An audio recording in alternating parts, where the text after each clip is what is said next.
Welcome to Vanathi's kitchen. வாங்க இன்னைக்கு வெந்தயக்கீரையில் ஒரு சாம்பார் ஒன்று செஞ்சு காட்டுறேன். ஏற்கனவே வெந்தயக்கீரை சாதம் போட்டிருந்தேன். இது வந்து வெந்தயக்கீரை சாம்பார். இது 2 ஸ்பூன் எண்ணெய் வச்சுருக்கிறேன். நார்மலாக நீங்கள் சாம்பாருக்கு எவ்வளோ வெங்காயம் தக்காளி கட் பண்ணியிருக்கீங்களோ அந்த மாதிரி கட் பண்ணிக்கோங்க. ஒரு அரை கப்பு வந்து பருப்பு வேக வச்சு மசிச்சு வச்சுருக்கேன்.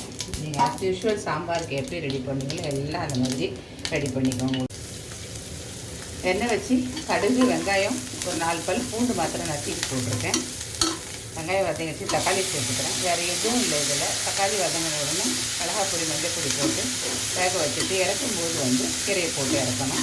ரொம்ப டேஸ்ட்டாக இருக்கும். சுகர் பேஷண்ட்டுங்களுக்கெல்லாம் ரொம்ப நல்லது. குழம்புக்கு தேவையான மிளகாப்பொடி போட்டுறேன். ஒரே ஒரு ஸ்பூன் தான் போடுறேன். நான் வைக்கிற சாம்பார் ரொம்ப கம்மியாக வச்சுருக்கேன்.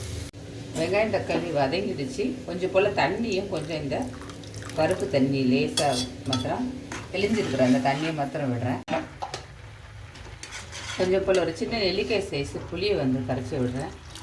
எப்போவுமே வந்து கீரைக்கு வந்து முதல்லையே வந்து புளியை போட்டுடுங்க. கீரை வெந்ததுக்கப்புறம் புளி போட்டோம்னா கீரையோட கலர் மாறிடும்.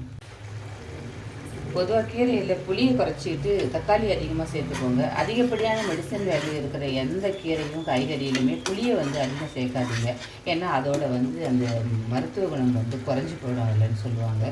முடிஞ்ச வரைக்கும் புளியை குறைச்சிட்டு தக்காளி அதிகப்படுத்திட்டு சமைக்க பாருங்கள். குழம்பு கொதிச்சிருச்சு பாருங்கள். அந்த வெங்காயம் மிளகாப்பொடி வாசனை எல்லாம் போயிடுச்சு. இப்போ கடைஞ்சி வச்ச பருப்பை சேர்த்துக்கிட்டேன். தேவையான தண்ணியை ஊற்றிப்போம். குழம்புக்கு தேவையான உப்பு போட்டுக்கோங்க. உப்பு போட்டு நல்லா கொதிச்சிருச்சு. இப்போ இந்த வெந்தயக்கீரையை கட் பண்ணாதீங்க. கட் பண்ணிங்கன்னா கசப்பு வந்துடும். அப்படியே அந்த 3 இலையாக இருக்கிறத அப்படியே கிள்ளி போடுங்க. ஒரே ஒரு நிமிஷம் வந்து கொதிக்கட்டும். மூடி வைக்க வேண்டாம். அப்படியே வந்து கொதிக்கட்டும். வெந்தயக்கீரை சாம்பார் ரெடி ஆகிடுச்சு பாருங்கள். கீரை அப்படியே கலர் மாறாமல் அப்படியே இருக்குது. இது ரொம்ப நேரம்லாம் வேக வேண்டியதில்லை. ரொம்ப சாஃப்டான கீரை இது. அதனால் இதை அப்படியே சாப்பிடலாம். வேகலாம் பயப்படவே வேண்டாம். பிடிச்சதுனா லைக் பண்ணுங்கள், ஷேர் பண்ணுங்கள், சப்ஸ்கிரைப் பண்ணுங்கள். உங்களோட வேல்யூபிள் கமெண்ட்ஸை கொடுங்க. நன்றி, வணக்கம்.